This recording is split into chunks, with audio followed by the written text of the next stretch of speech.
Hello everyone, my self Rakshit Pandey. Today's topic is HLB system. HLB system एक बहुत important topic है हमारे। ये एक बहुत इंपॉर्टेंट कॉन्सेप्ट भी है। अगर हम उसको फार्मास्यूटिकल इंडस्ट्री पर्पज से देखेंगे तो भी एक इंपॉर्टेंट कॉन्सेप्ट है। हमारी यूनिवर्सिटी एग्जाम के लिए भी बहुत इंपॉर्टेंट टॉपिक है। और हम कोई भी कॉम्पिटिटिव एग्जाम जैसे कि जीपेट डीआई या फिर गवर्नमेंट फार्मासिस्ट की एग्जाम दे रहे हैं तो उसके लिए भी ये बहुत इंपॉर्टेंट टॉपिक है। एचएलबी का मतलब हाइड्रोफिलिक लिपोफिलिक बैलेंस। नाम से पता चल रहा है हाइड्रोफिलिक मतलब कि क्या वाटर कंटेंट, वाटर को रिजेंबल कर रहा है। लिपोफिलिक मतलब कि लिपिड कंटेंट, लिपिड या फिर ऑयल को रिजेंबल कर रहा है। डेफिनेशन हाइड्रोफिलिक लिपोफिलिक सिस्टम का कि समझ लीजिए हमारे पास एक सर्फेक्टेंट है। हमारा सर्फेक्टेंट जो है उसके एक हेड पोर्शन एक टेल पोर्शन है। हेड पोर्शन जो होता है वो हमारा वाटर लविंग हाइड्रोफिलिक पार्ट हो जाता है और टेल पोर्शन हमारा लिपोफिलिक पार्ट हो जाता है, ऑयल लविंग पार्ट होता है। जैसे कि डेफिनेशन हम पढ़े, it is the relative efficiency of the hydrophilic portion of the surfactant molecules to its lipophilic portion of the same molecules.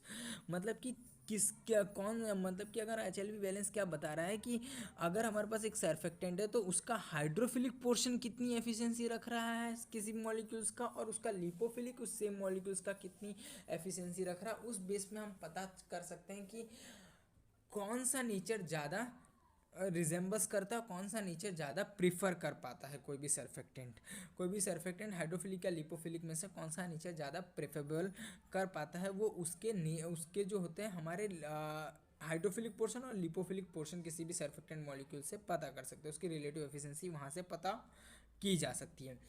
अब समझ लीजिए मेरे पास दो तीन सरफेक्टेंट्स हैं, ठीक है। मैंने उनको फिजिकल एग्जामिनेशन किया, मैं शायद फिजिकल एग्जामिनेशन सक्सेसफुली ये बता पाया कि वो हाइड्रोफिलिक नेचर है, ये लिपोफिलिक नेचर है। बट क्या मैं उसको एग्जैक्ट या फिर एम्पिरिकल सिस्टम में बता पाऊंगा कि हाँ ये कम्प्लीटली हमारा हाइड्रोफिलिक और ये कम्प्लीटली हमारा लिपोफिलिक है, इसका ये एग्जैक्ट नंबर या इसका ये एग्जैक्ट वैल्यू है? नहीं बता पाऊंगा। उसको फिजिकल एग्जामिनेशन से थोड़ा बताना हमारे लिए काफ़ी मुश्किल है। तो क्या अगर हम directly on the basis of their physical examination या हम उसके ऊपर ऊपर के कॉन्सेप्ट या ऊपर ऊपर की जानकारी को लेके किसी सॉल्यूशन या फॉर्मुलेशन में हम किसी भी सरफेक्टेंट को यूज़ कर पाएंगे? शायद नहीं, क्योंकि वो बहुत ज़्यादा डेंजरस हो सकता है हमारे फॉर्मुलेशन के लिए या फिर हमारे फॉर्मुलेशन की स्टेबिलिटी के लिए।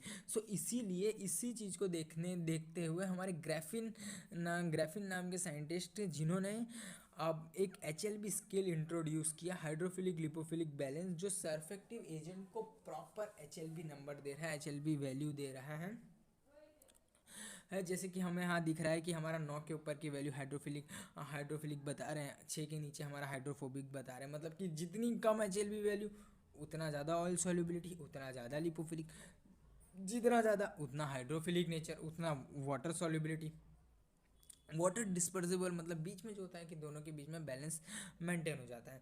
फिर आपको बाजू में दिख रहा है कि सॉल्युबलाइजिंग एजेंट 15 से 18 के बीच में, डिटर्जेंट 13 से 15 के बीच में, ऑयल बाय वाटर इमल्सन 8 से 16 के बीच में।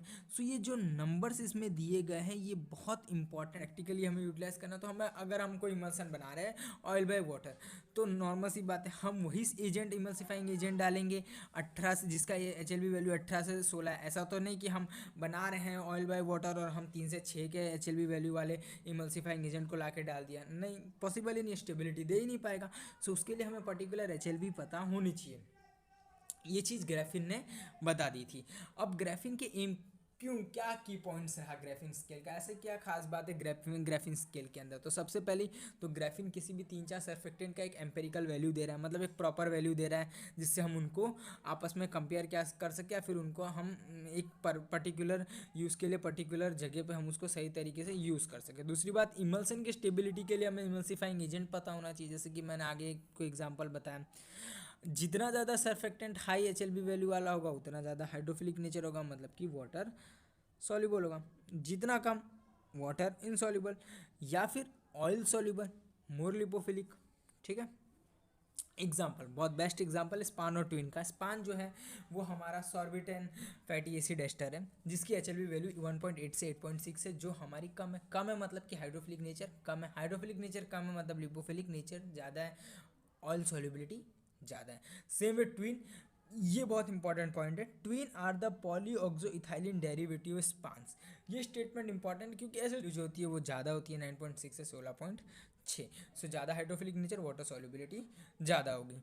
ठीक है, अब हम बात करेंगे डिटर्मिनेशन ऑफ एचएलबी। तो हमारी ग्राफिन कॉन्सेप्ट्स क्लियर हो गए, ग्राफिन के स्केल किस तरीके से रोल प्ले कर रहे हैं हमारे एचएलबी सिस्टम के अंदर कंप्लीटली। अब डिटर्मिनेशन ऑफ एचएलबी वैल्यू, कैसे हम एचएलबी वैल्यू को डिटरमाइन करेंगे।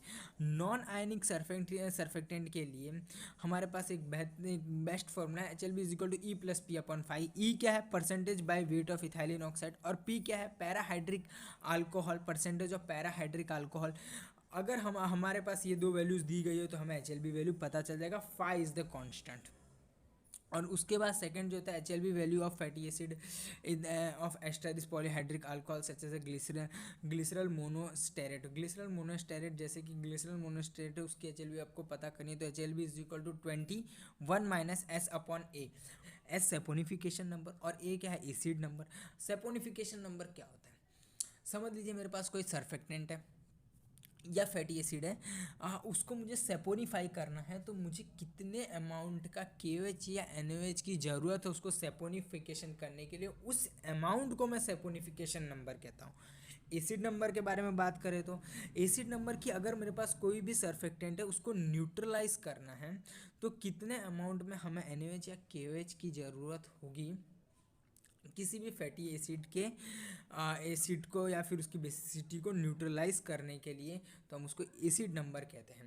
थर्ड फार्मूला हमारा HLB is equal to hydrophilic group number, sigma of hydrophilic group number minus sigma of lipophilic group number plus 7।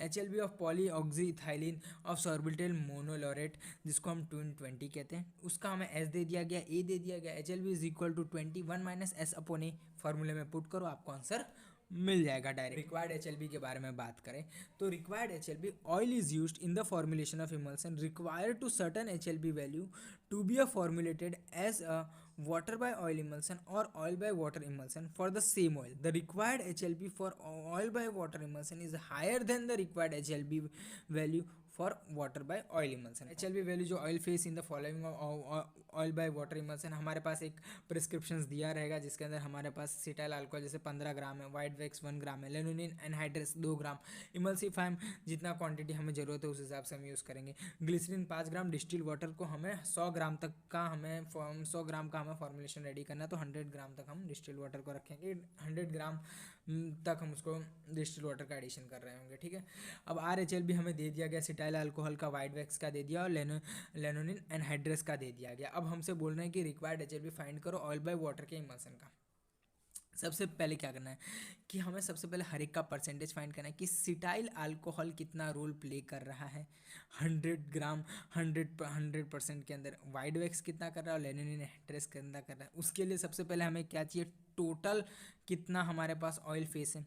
तो क्या करेंगे, 15 1 + 2 कर देंगे। 15 कहाँ से, अल्कोहल का, 1 कहाँ से, वाइट वैक्स का, लेनिन एनहाइड्रेस 2, तीनों को प्लस करेंगे तो हमारे पास 18 आ जाएगा। और उसकी मदद से हम तीनों का परसेंटेज फाइंड कर लेंगे। हमको पता है कि अगर हमें किसी भी चीज़ का परसेंटेज फाइंड करना है तो उसका अमाउंट टोटल अमाउंट इंटू 100 कर दो, आपको divide by total amount into 100 कर दो, आपको पता चल जाएगा। इस तरीके से तीनों का मिल गया। तीनों का मिलने के बाद हम रिक्वायर्ड एचएलबी फाइंड कर लेंगे। रिक्वायर्ड एचएलबी के अंदर जो हमें वैल्यू दी गई है हम उसका यूज़ कर रहे होंगे। 83 इतना परसेंट डिवाइड बाय 100 इंटू हमारी जो एचएलबी दी गई जैसे 15। मैं फर्स्ट एग्जांपल आपको बता रहा हूँ, सिटाइल अल्कोहल है, सिटाइल अल्कोहल 83.34, कहाँ से है 83.34, ऊपर में से जो हमने टोटल अमाउंट कितना रोल प्ले कर रहा है 83.34% प्ले कर रहा है वो हमारे पूरे सॉल्यूशन के अंदर। ठीक है, इंटू 100 डिवाइड बाय 100 हमने यूज़ किया। टोटल जो हमारा रिक्वायर्ड क्वान्टिटी जो है वो हमारा 100 का है, इंटू 15 हमें RHLB दे दिया गया है, हमें एक वैल्यू मिल गया। उसी तरीके से वाइट वैक्स और लेनिन एनहाइड्रेस निकालना, तीनों को प्लस कर देना है। तो 14.27 जो यहाँ हमें दिख रहा है 14.27 वो हमारा रिक्वायर्ड HLP है। और वो एक ऐसा पॉइंट है जहाँ हमारे सरफेक्टेंट का जो इंटरफेशियल टेंशन होगा वो कम होगा और हमारे सॉल्यूशन या फॉर्मुलेशन की स्टेबिलिटी ज़्यादा होगी। समझ लो हमारे पास कोई भी दो सर्फेक्टेंट है, अब उन दोनों सर्फेक्टेंट को मैंने मिक्स किया।